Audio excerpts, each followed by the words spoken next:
That sounds like an internet fart. Yeah, I never heard that term. That's recorded. Sounds accurate. Your comment. That's recorded. Oh, I take that back. The title card.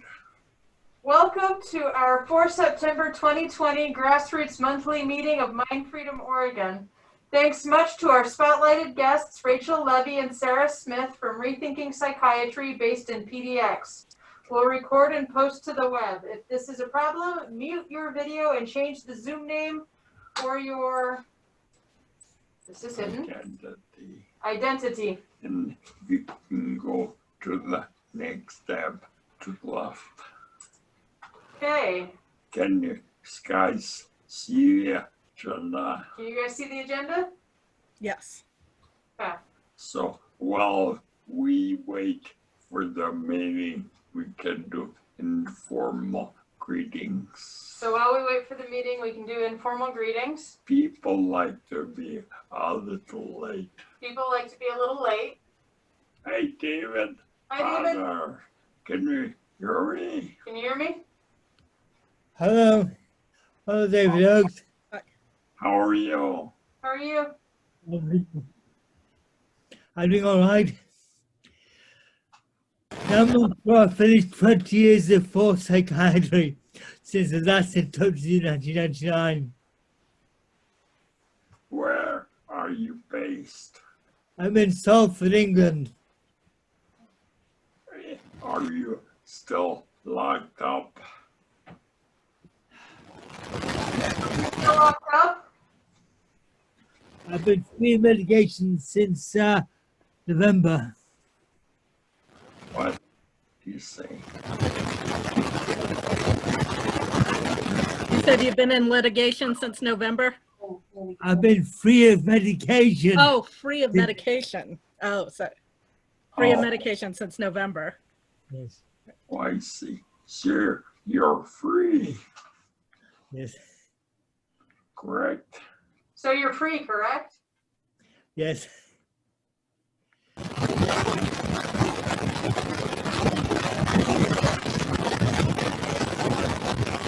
We're picking up some sound interference. Yeah.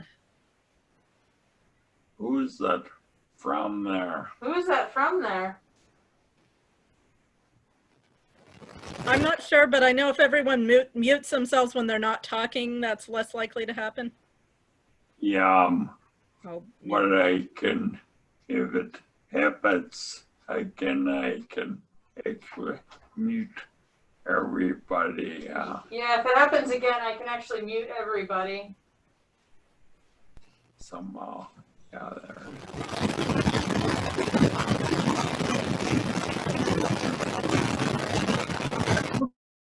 So I've muted everybody So I've muted everybody because of the noise. because of that noise. So when we speak, you'll need to unmute yourself. So when we speak, you'll need to unmute yourselves. We still have a few minutes for informal greetings. We still have a few minutes for informal greetings. There are a dozen of us. There are a dozen of us. So go ahead and unmute yourself if you want to say hi to folks. So go ahead and unmute yourself if you want to say hi to folks. Don't be shy. Don't be shy. Hello, everybody. Hello. hi, everyone. Bob, Hi, everyone. Hi, David. Hi, Rachel. are you on there? Bob, Hi. are you on here? Yeah, this is Bob Bureau. I live in Massachusetts, and I last saw David maybe 20 years ago, 25 years ago. Bob, did you have a baby then? Bob, didn't you have a baby then? No, but I have a 26-year-old son now. Well, I think your son was very young and then. Well, I think your son was very young then. Wow. Oh, wow. What's he up to? What's he up to? He just graduated with his bachelor's degree, University in International Relations, Nice. Nice. and he's a refugee and an orphan from the Central African Republic. Wow. And he's part of our family for 8 years now. Wow. Wow. Anybody else? Anybody else? For introductions, We're doing informal greetings. We're doing informal greetings. We'll have time later on for intros. We'll have time later on for intros. Anybody else want to say hi? Anybody else want to say hi? I'm Steve Mullett from Salford. after this I'm week, very grateful for David Oakes and support Coalition International for introducing me to the internet. And I found particularly useful writing to American prisoners, one of whom I'm still in touch with from so long ago. He also published my poem, Secret on Psychology, under We Don't Live in a Total Universe, in Denver in 1998. We have two people from England. We have two people from England. Do you know each other? Do you know each other? It's a big country. Yeah. David, do you know Stephen? David, do you know Stephen? Oh, well. Oh, well. Mystery, yeah. Oh, well, mystery. And Anybody David else? Potter. I Anybody don't else? know about David Potter.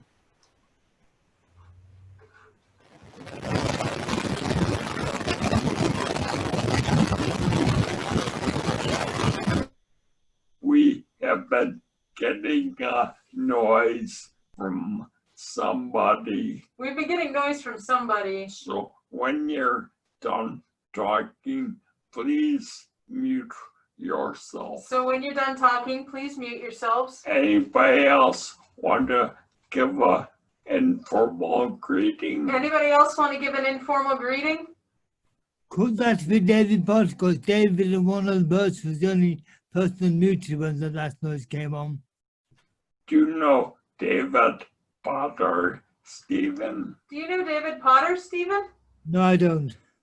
Well, meet David Potter. Well, meet David Potter. Where are you from, David? I attend Mantis Hearing Voices group for an online meeting on Tuesday at 10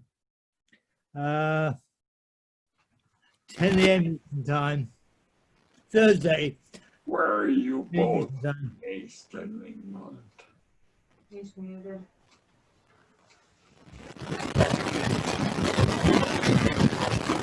Oh, Good morning, everyone.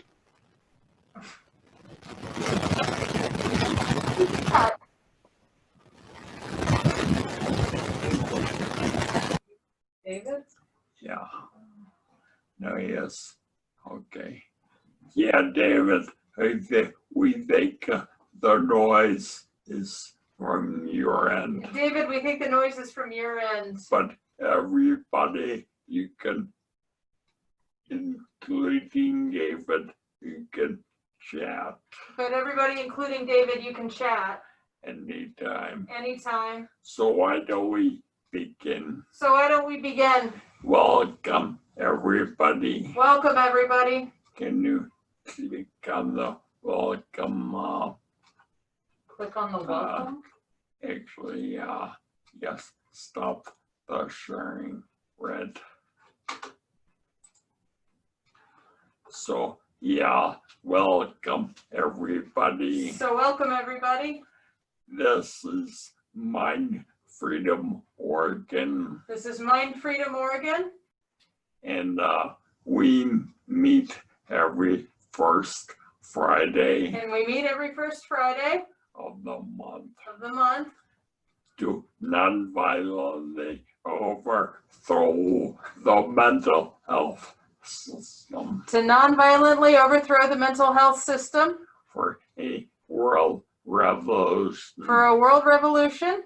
And we better hurry up, And we better hurry up because normality threatens the whole world. Because normality threatens the whole world.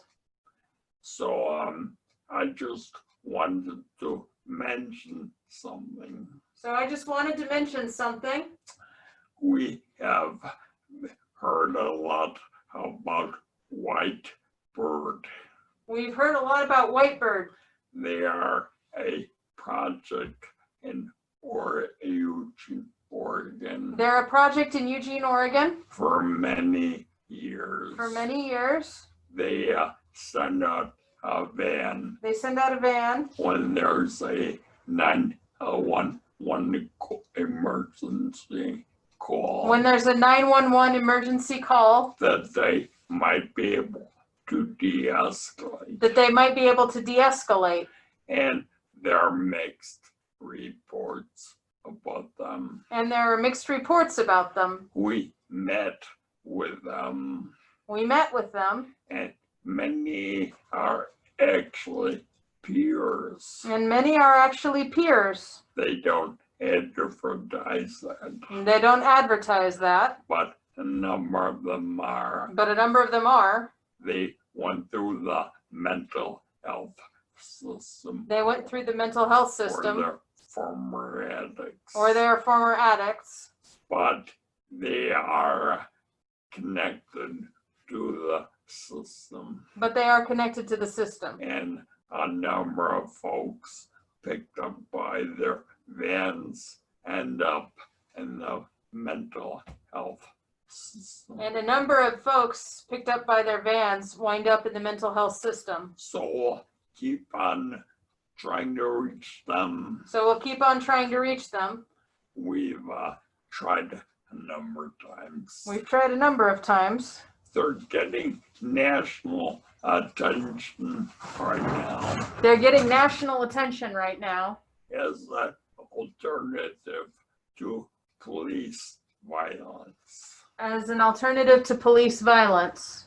The other thing I wanted to mention, The other thing I wanted to mention, for the last couple of years, for the last couple of years, State Senator Floyd Brzezinski State Senator Floyd Brzezinski has had a committee about the mental health system. has had a committee about the mental health system. And unfortunately, someone who leads it, And unfortunately, someone who leads it, a judge named Pat, a judge named Pat, very much supports more coercion. very much supports more coercion.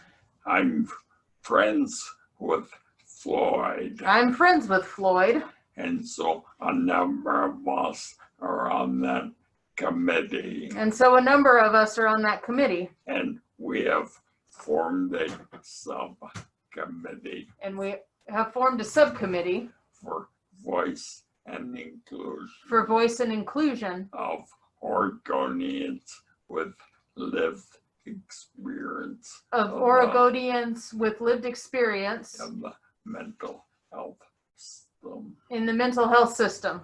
So watch for that. So watch for that. Our subcommittee meetings are open to everybody who supports human rights. Our subcommittee meetings are open to everyone who supports mental rights, human rights. Now, before we begin our spotlight today, Now, before we begin our spotlight today, more and more folks have been getting active, more and more folks have been getting active. and I wondered, show of hands, would a few of you like to help me, like steering committee? And I wondered, show of hands, would some of you like to help me as a steering committee? We can exchange emails, We can exchange emails, maybe do a Zoom, okay? maybe do a Zoom, okay? Anybody else? Anybody else? Sarah? Sarah? You're so busy, Sarah. Paul?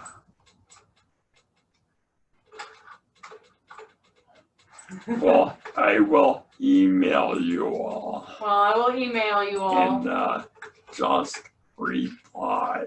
and just reply. Next month, Chuck Arford will be on. Next month, Chuck Arford will be on. Chuck is a retired mental health worker. Chuck is a retired mental health And worker. he's been looking at alternatives for homeless folks. And he's been looking at alternatives for homeless folks. So we maybe can have him speak next month. So we can maybe have him speak next month. Now, when we do a spotlight, So when we do the spotlight, you can use your chat to ask questions. you can use your chat to ask questions. And after Rachel and Sarah speak, we'll go for those. And after Rachel and Sarah speak, we'll go over those. And the web video might work. And the web Cool. video might work too. So Rachel and Sarah are from the group Rethinking Psychiatry, So Rachel and Sarah are from the group Rethinking Psychiatry, based in Portland. based in Portland. So Sarah lives in nearby beautiful Fall Creek. Sarah lives in nearby beautiful Fall Creek. Now, I'll just mention that I was there for some of the early events by Rethinking Psychiatry. Now I'll just mention that I was there for some of the early events by Rethinking Psychiatry. It was founded by an amazing retired teacher activist, Marsha Myers. It was founded by an amazing activist, Activist, retired teacher. activist retired teacher, Marsha Myers. So for the first few years, it was amazing. So for the first few years, it was amazing. And then, unfortunately, one of the ministers at the church was bigoted. And then, unfortunately, one of the ministers at the church was bigoted. Now she's left, Now she's left. but Rethinking Psychiatry had to leave the church. But Rethinking Psychiatry had to leave the church. I'm very embarrassed by that I'm very embarrassed by that because it was a Unitarian Universalist church. because it was a Unitarian Universalist I'm church. very active in UU. I'm very active in And UU, We're making some changes nationally. and we're making some changes So- nationally. Rachel, why don't you go first and tell us about you and Rethinking Psychiatry So Rachel, why don't you go first and tell us about you and And- Rethinking Psychiatry and exciting plans to get over the word about crisis respite. and exciting plans To get over the word about crisis respite. to get out the word about crisis respite. Go ahead, Rachel. Go ahead, Rachel. You have to unmute her. Hi, thank you, David. My name's Rachel Levy. I'm a social worker. I live in Portland, Oregon. For any people outside Portland and Eugene are about 2 hours away apart. So I've been with Rethinking Psychiatry for about a decade. Rethinking Psychiatry has been around for almost a decade. And we're a grassroots organization in Portland. We're just all volunteer we welcome a wide variety of viewpoints. We're not affiliated with any religion or any political group or anything like that. We definitely welcome a variety of viewpoints, but it's basically for anyone who sees the need to reform, for the need to have better options for mental health care. Some people want to do away with the mental health system. Some people are more into reforming it. Like I said, we have a kind of a broad spectrum of viewpoints, but it's basically for people who know that the current system is not working, that we need something very different, and we're very social justice minded. We believe that the current system does not work for marginalized people, and that there's a lot of oppression in the system. And we have people from a variety of backgrounds, and we've been doing monthly meetings for about a decade. We usually take the summer off. Like David said, unfortunately, we did kind of get kicked out of our original home at the Unitarian Church in downtown Portland. Since then, we've had several different homes. We were at the College of Natural Medicine for a while.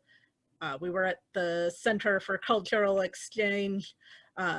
We had a couple of different homes, and with all of them, there was like, maybe the location wasn't right, or it just wasn't working out scheduling wise. So eventually, a couple years ago, we had a connection with the Methodist Church in inner Southeast Portland, and they allowed us to use the space for free.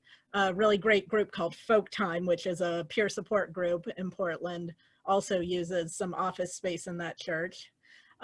So that was a great space. It was conveniently located, a really nice welcoming space. Of course, then the pandemic happened, so our last in-person meeting was in March.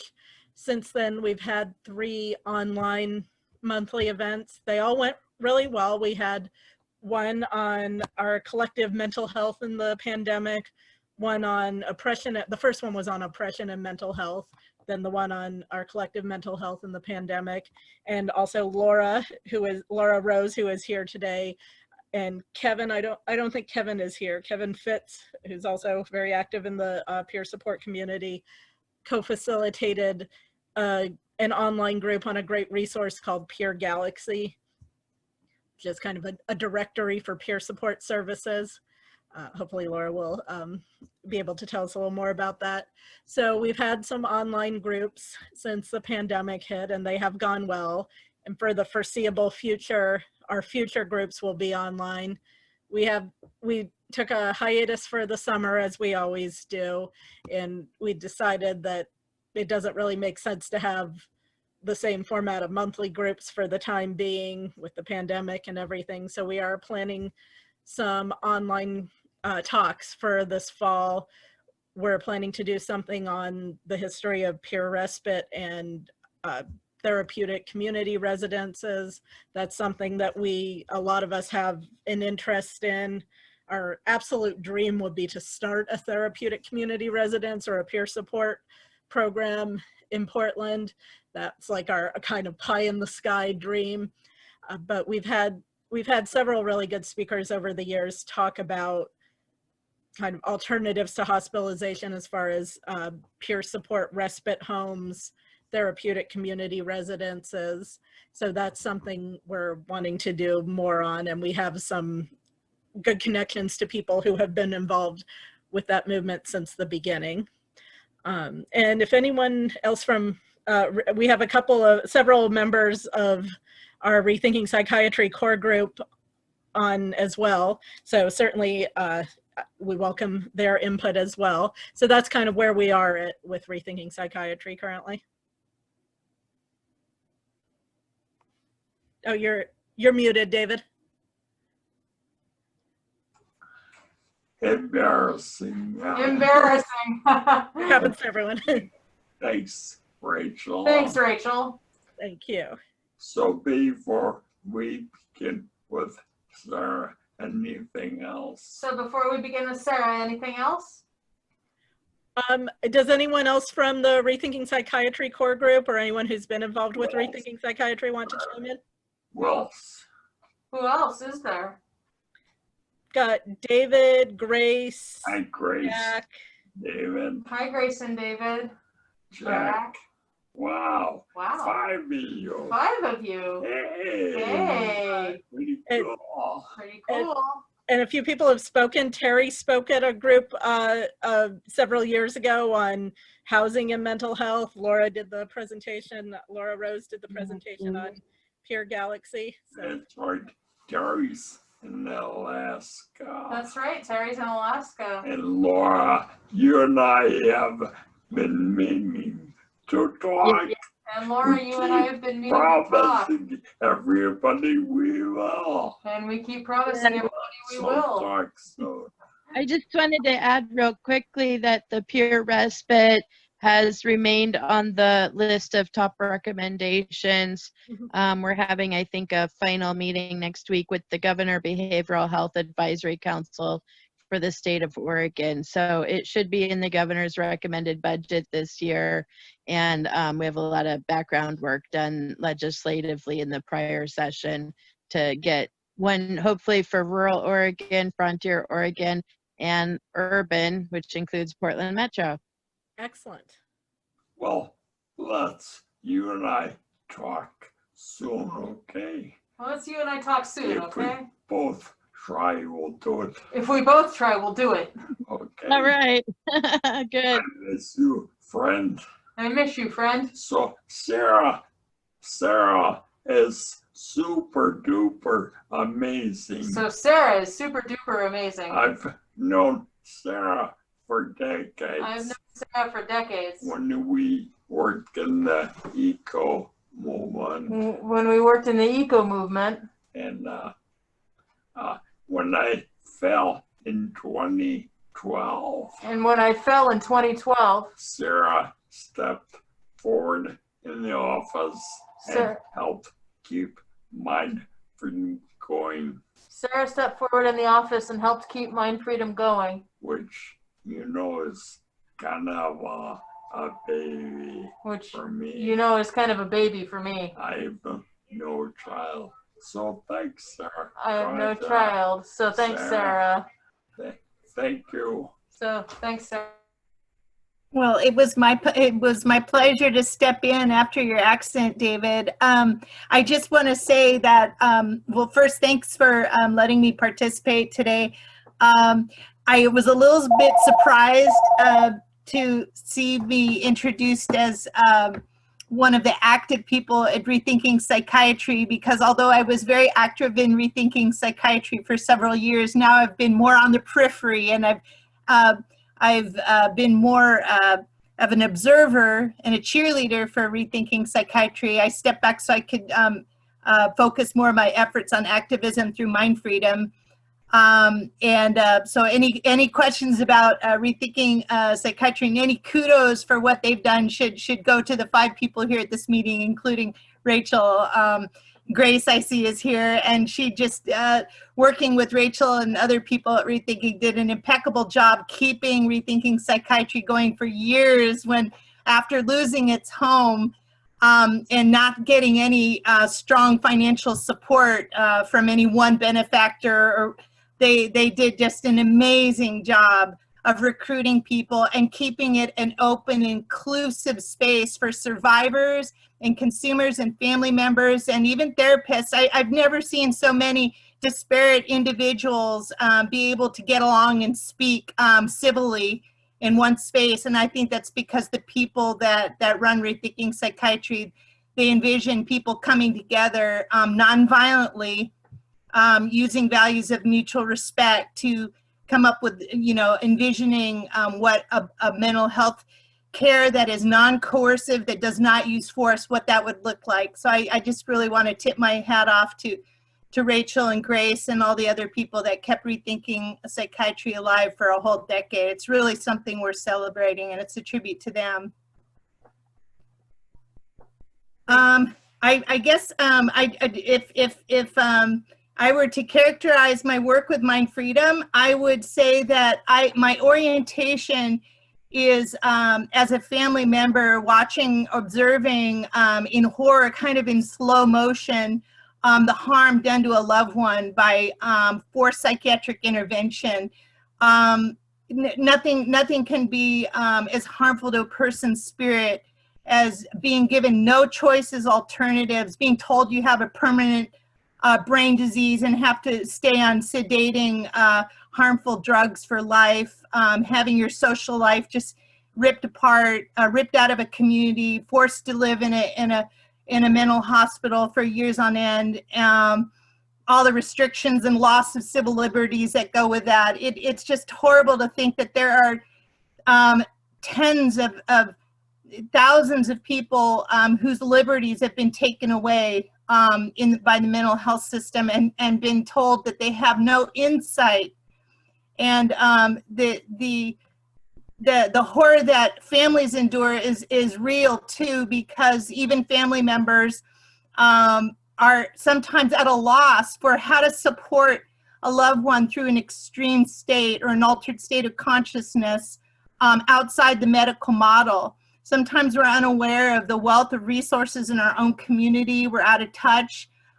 We need organizations and volunteers like Rethinking Psychiatry to remind us of the wealth of alternatives in our community for helping people through the worst, times of their life or through extreme distress. And one of the things at MindFreedom that we'd really like to do in this next couple of years is increase the level, the frequency, and the availability and quality of education for family members, so that they don't feel compelled to take a loved one who's in extreme distress to the ER, where they're more than likely going to get injected with Haldol or forcibly drugged or told that they have a permanent disease. Really, it's about giving whole families as well as individuals and whole communities more confidence to take care of to support people with non-drug, non-force alternatives. So education is going to be one of our goals. And of course, keeping the shield going. Traditionally, MindFreedom has offered shield protection to people, which is leveraging people power to protect people from forced psychiatric interventions. So we're building boots on the ground again, and we are renewing our traditional alliances with the disability rights movement.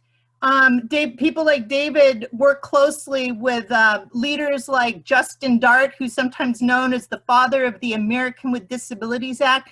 So David was personal friends with Justin. I never met him, but from Justin's writings, I know that Justin Dart, who advocated so eloquently for people with physical or intellectual or developmental disabilities, he was also really, really concerned with what was going on in the mental health system, and he was passionately opposed to treatment by force.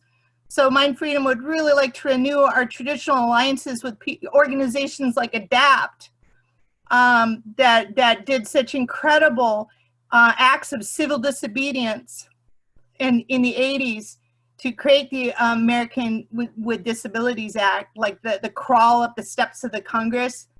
Those are some of the things that MindFreedom will be doing this year.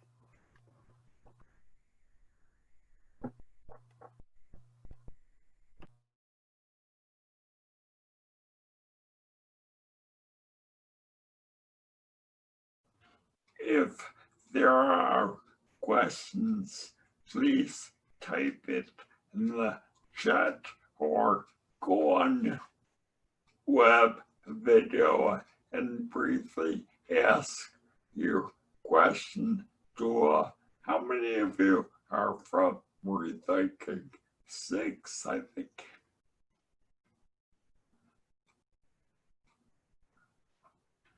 Anyway, go ahead, everybody. Don't be shy. Yes, And keep an eye on chat, okay? You have to do a lot of the talking because I'm here alone. I have a comment I'd like to make. Is that okay? Sure. So one of the things that I've been really, I think two of the things that I've been really interested in for rethinkings going forward, one is about intersectionality with the larger disability rights movement, but also around other axes of oppression. And I think that's a really important thing. One of the things that we're going to be doing is reading together a book called, I think the book that we're going to read is called So You Want to Talk About Race, and talking about how it applies to our movement and how we can be more of an anti-racist movement, not just, or organization, and not just neutral, and think that that's, that we've covered it. The other piece is about being more collaborative with other groups. And so I'm really interested, and you know, it's all dependent on how much energy there is to do things. And I noticed that my energy for the group is a bit on the ebb. It's a little bit low, but ideally I'd love to say, you know, how can rethinking support MindFreedom? You know, as well as other organizations. There's so many of us, each coming from a slightly different angle.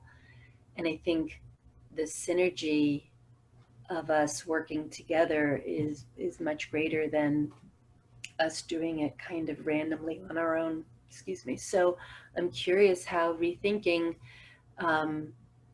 how we can be in support.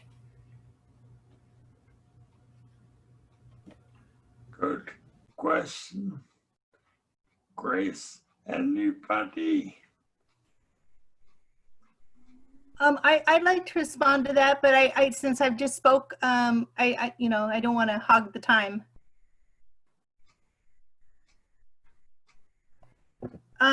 Thanks, Grace, for bringing that up. The intersexuality is really critical, and as a kind of a way of answering that, I wanted to let everyone in this meeting know that MindFreedom is hosting a webinar in a couple of weeks called Creating Anti-Racism Frameworks in the Psychiatric Survivors Movement.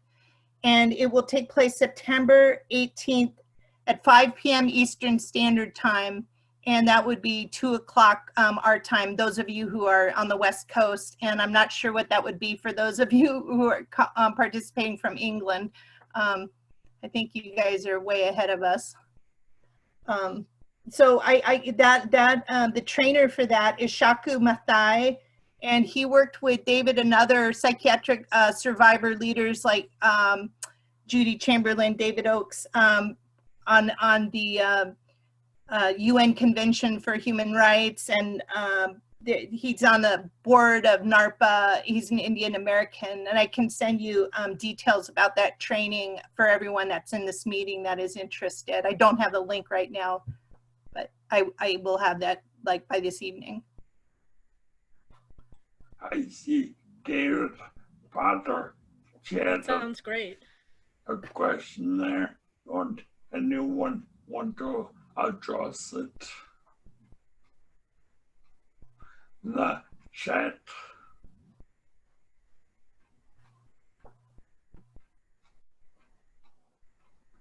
You know, we only have about 20 minutes, so why don't we do a round of very brief introductions beyond Rachel and Sarah, but everybody just say a little a sentence with pretty brief.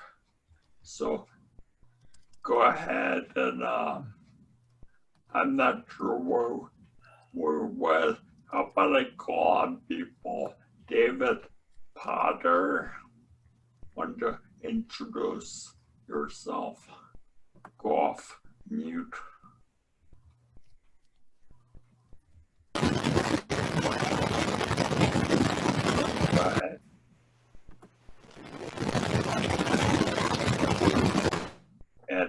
connection, but David is in England, and we'll connect folks by email. Stephen, want to introduce yourself?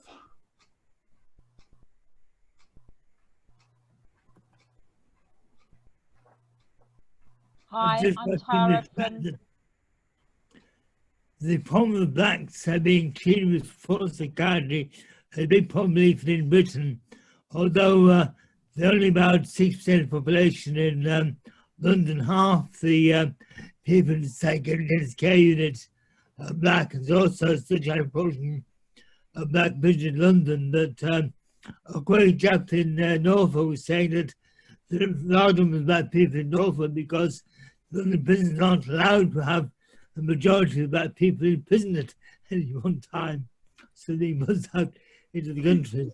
There's certain intersections in racism. We'll have a moment per person, but thank you.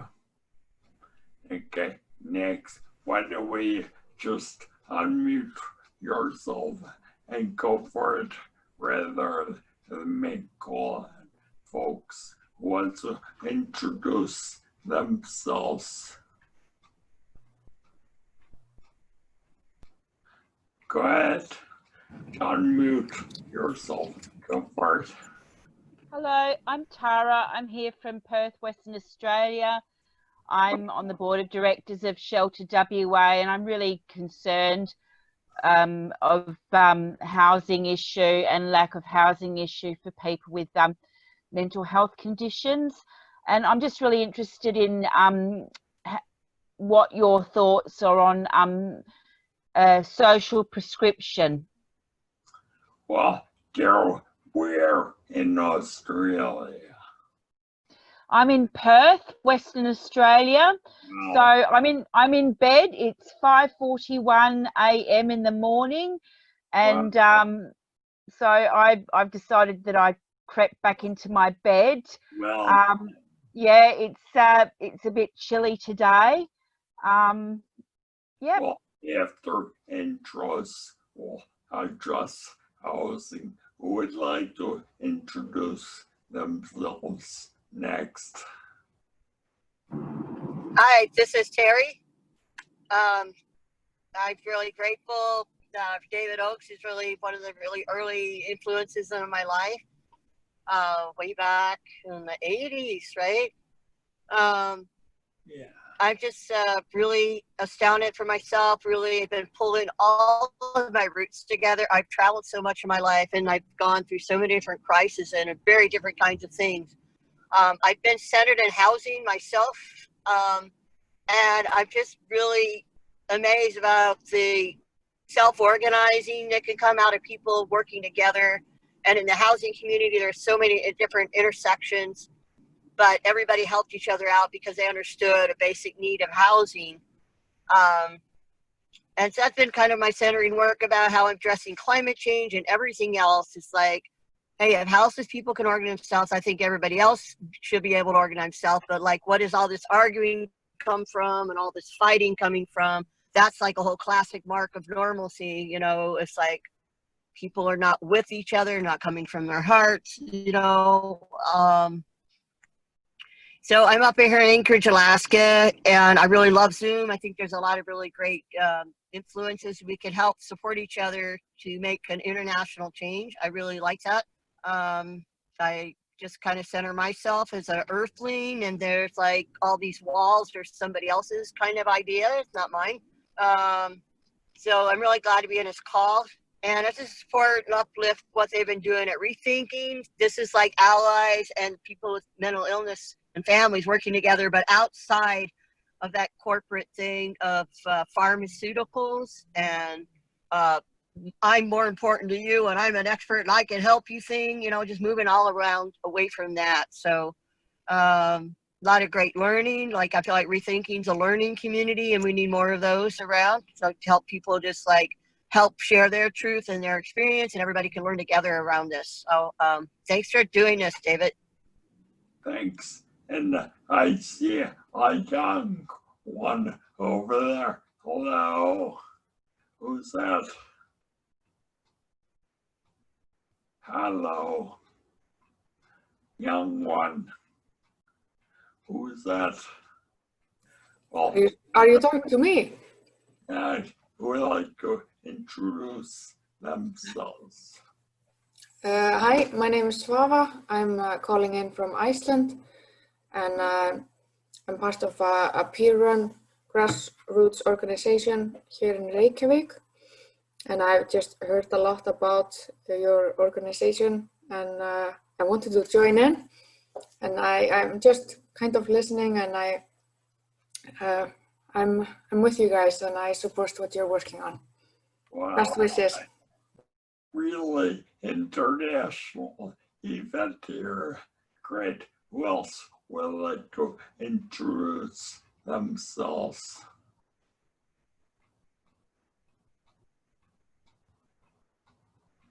Next.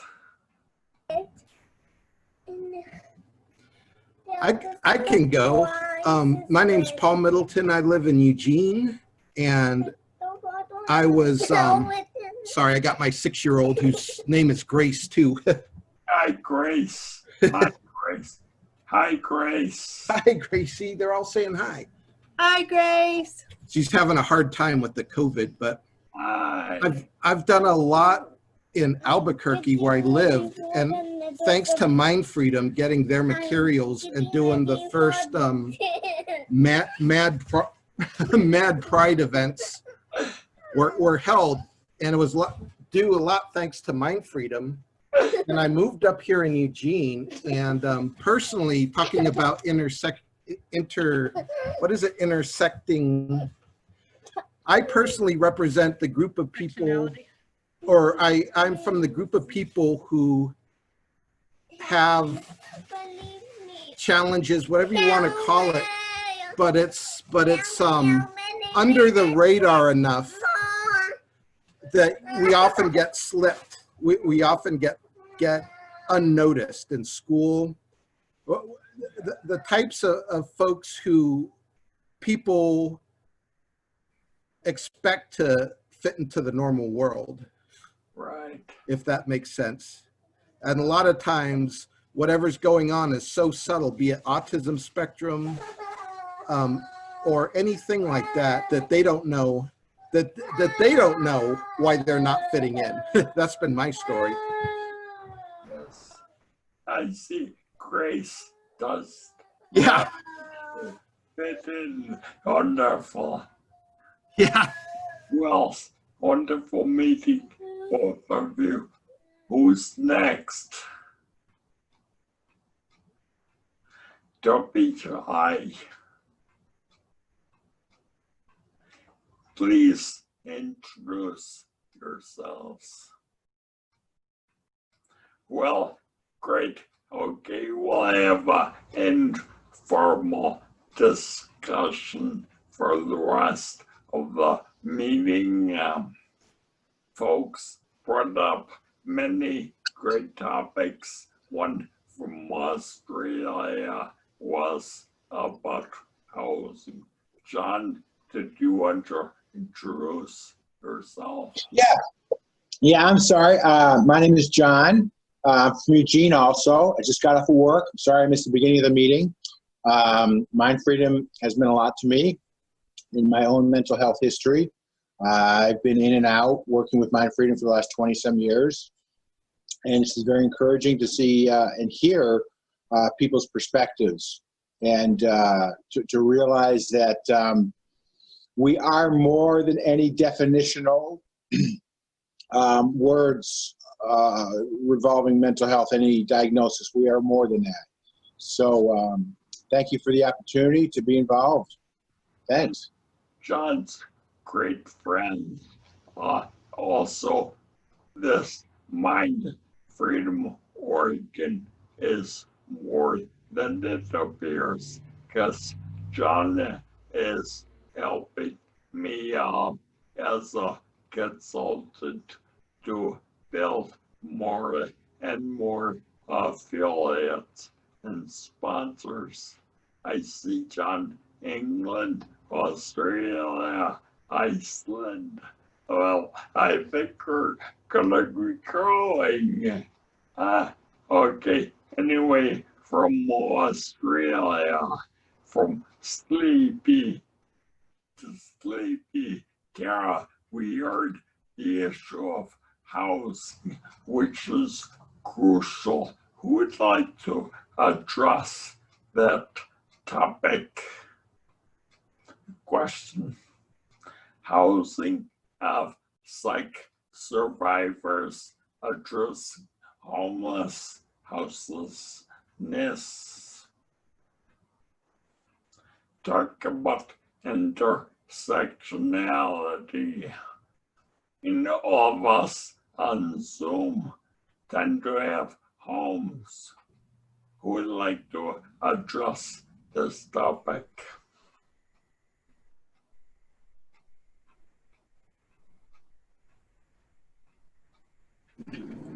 This is Terry, and I feel like this moment we're in right now with COVID is like there's so much of what people have learned through living with all these different oppressions that are being able to network across many different sectors in the city and helping people with COVID, helping people understand its conditions around racism, that the huge amount of the networking that we've done that's actually really can be highlighted and put into play in leadership, in leading ourselves out of this problem that we've driven our big, huge collective society into. That's just highlighting the resilience that people have and the understanding of network, the understanding of acceptance, the understanding of caring for each other and being present with each other, that and helping to disrupt, business as usual all over. So that's that kind of thing. How do we uplift ourselves and each other and actually help be really contribute to the recovery, or I don't like that word recovery, but this whole rediscovery of ourselves collectively and dealing with the collective traumas that has happened to us, and move into this idea of wellness with each other.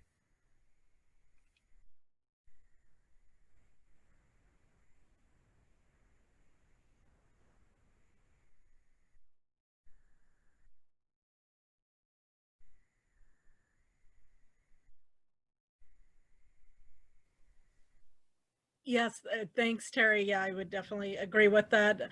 And I know there are a lot of places, other countries, and even some parts of the US that have had success with this model that they call housing first, like the kind of standard American ideas that like people have to quote unquote achieve recovery, especially if are substances involved. They have to like jump through all of these hoops to quote earn the right to housing. And there's this model called housing first that I know has been used in a lot of European countries. Of all places, a very conservative Salt Lake City has had success with it, but it's the idea that you just provide people with housing first, and then that helps everything else to fall into place, because this whole very American idea of like you have to jump through hoops to earn the right to have a roof over your head it's cruel and it's counterproductive. It's like you need to have that foundation first before you can, like Terry said, achieve wellness in other areas. I want to build on what Rachel said, and I think that the housing first model is a really good one, and thanks for bringing that up. But I think house is more than just bricks and mortar and sticks. Having housing, if a person doesn't have a sense of belonging to a community and is not a part of something greater than him or herself, then I think that is something that you cannot buy. That a government program cannot create that. And to create community, a sense of belonging, I think the only thing that can fill that gap is peer support, and people not being independent, but people being interdependent. And somehow in this big rush to teach ex-patients, or consumers of mental health, you have to be independent, I think interdependence is really the prize that we need to shoot for. Everybody needs to have a sense of belonging and have a purpose. And that's just something that people, you can only build that in relation to others. You can't be given it by a government program. It's something that you build, you earn, you give, you take. And I think that's what we are here in this meeting. And I like what Grace bringing up that the intersectionality, because if we're all working in our silos, we're missing opportunities to create links between other movements for involving oppressed people. So I'm Grace. I'm in Portland. I'm originally a New Yorker though, and but I've been in Portland on and off for more than 30 years. And I'm a person who has lived experience with extreme states, but kind of forgot it. And then because I got really good support and was able to find the meaning and work through it, and was never institutionalized and was never forced drugs, given drugs. I was given a chance to walk through the experience and into the trauma and through it. And then so I kind of forgot it. And then I became a social worker and therapist. And in that process, actually found MindFreedom as an antidote. I was looking for an antidote into my DSM class, my How to Diagnose Crazy Folk class. I thought, oh, maybe we should hear from people who've had these experiences. So I found my way to, I didn't know anything about MindFreedom. I found my way to the site, and that got me started on this long path, including remembering my experiences growing up when I was 30.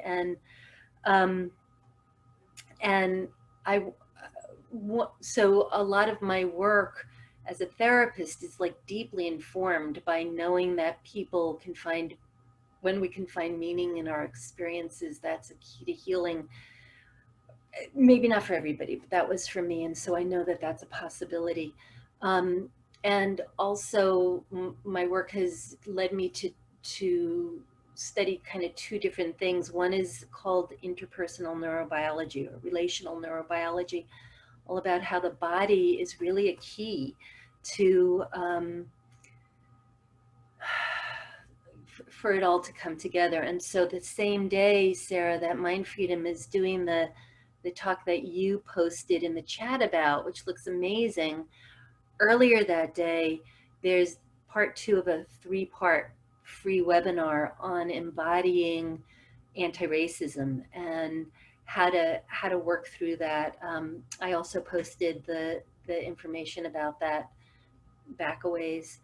The other thing that I sought out was early on in Rethinking Psychiatry, we talked about open dialogue, and we were talking about it for so many years, and then somebody started in Tacoma started training around open dialogue. And is there anybody here who doesn't know about open dialogue? Wave a hand or something, because I think a lot of people are like, open dialogue, the holy grail. And it's hard to kind of understand what this thing is, the Daniel Mackler movie and the reading different things, but I decided to train in this first cohort, which is just finishing. And I'm just getting a sense of how radical and revolutionary it is. And it really is about people coming together in their communities, in their families of origin, or whoever their family is, and talking and making meaning. And it's kind of like hearing voices groups, but it's, it goes deeper into one person's extended network and their experiences. So the irony and tragedy is that now, I'm trained in open dialogue here in Oregon, but because of bureaucracy and things, I can't, it's being very hard for me to practice. And so I think one of the things is that we need more people to train in it. So if anybody's interested in training in it and has $4,000 lying around, it's expensive. But the more people that get trained in it, it's like the system doesn't support it. The system is set up against it. There's so much like that, but it's kind of like leap and the way appears. So I have left. If anybody wants to leap with me, I would love to talk about open dialogue and the training. And you need a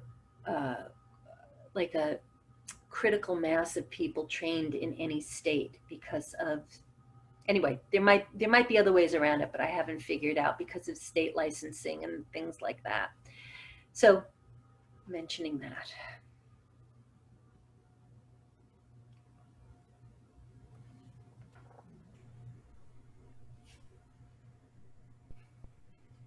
And thank you, Laura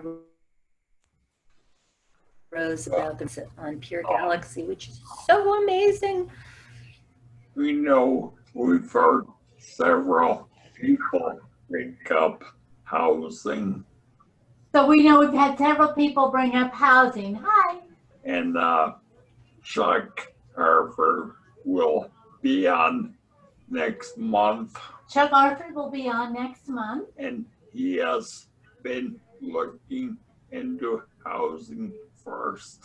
And he's been looking into housing first. Because Eugene has a new housing first program. Because Eugene has a Eugene Housing First program. And it's just being built. Oh, really? Oh, it's just being built.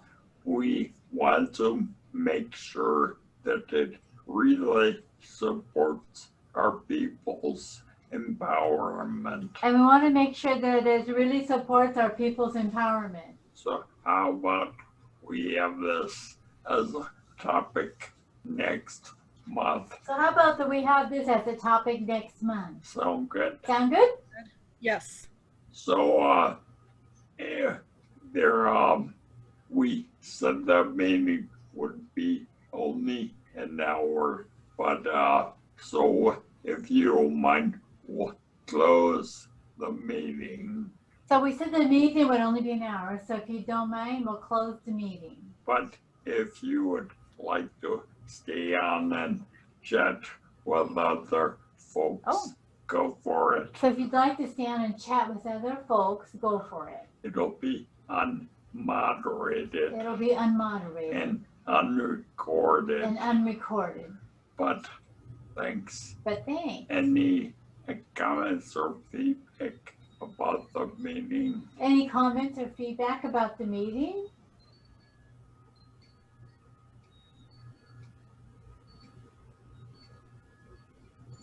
Yes. Thank you for doing this. Lovely to meet you, Tara. Lovely to meet you too, Tara. All the way from Australia. Oh my goodness, all the way from Australia. In bed. In bed. What time is What time is it there? 5, 6. That late, huh? 6 a.m.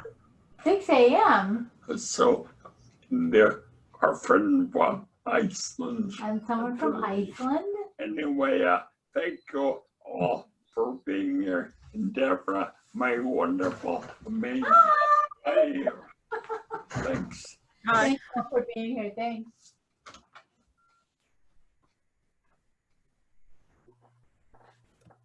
The employment office is trying to get a hold of me. Thank you, everyone.